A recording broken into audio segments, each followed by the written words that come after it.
नमस्कार बालमित्रांनो, सुप्रसंगाचे योजना विद्यालय बोरिवली पूर्व, मुख्याध्यापक सौ नंदा कांबळे, मी शिक्षिका सौ नीता नितीन नागोटकर। इयत्ता दुसरी, विषय मराठी। विद्यार्थी मित्रांनो, आज आपण मराठीमधील धडा 7वा वडेश बहरला हा पाठ बघणार आहोत। झाडे आपल्याला फळे देतात, फुले देतात, जेवणासाठी अन्न देतात, जगण्यासाठी प्राणवायू देतात, पक्ष्यांना घरटे बांधण्यासाठी जागा देतात। अशाच एका वडाच्या झाडाची गोष्ट आता आपण पाहणार आहोत। चिंचपूर नावाचे गाव होते। गावाला ओढा होता।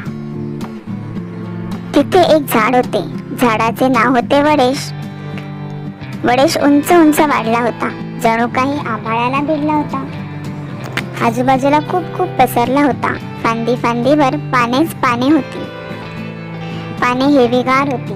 झाडाखाली थंडगार सावलीत बजायला फारच मजा यायची। झाडावर चिमणी, कावळा, खारुताई, मैना, राघू यायचे। किलबिल करत बोलायचे, गोड गोड गाणी गायचे।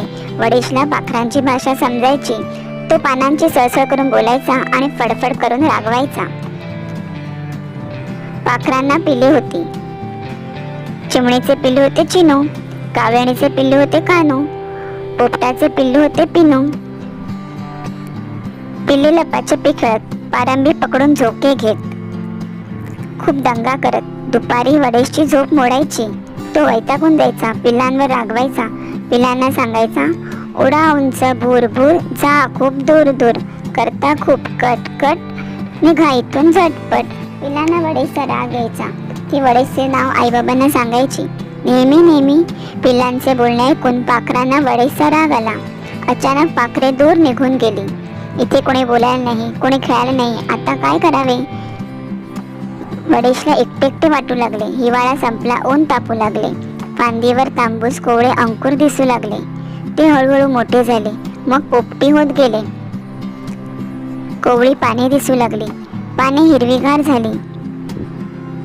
फांदी फांदीवर हिरवे हिरवे ठिपके दिसू लागले। ते हळूहळू लालसर झाले, मग फळे लालचुटूक झाली। जाता येता पाखरांना फळे दिसू लागली। ती शिळ घालून वडेशला हाका मारू लागली। वडेशला पाखरांची ओढ होतीच। रुसवा संपला होता। तो पाखरांना बोलावू लागला, या रे या, सारे या, चटकन या, पटकन या, लाल लाल फळे खाऊन जा। पाखरे बोलू लागले,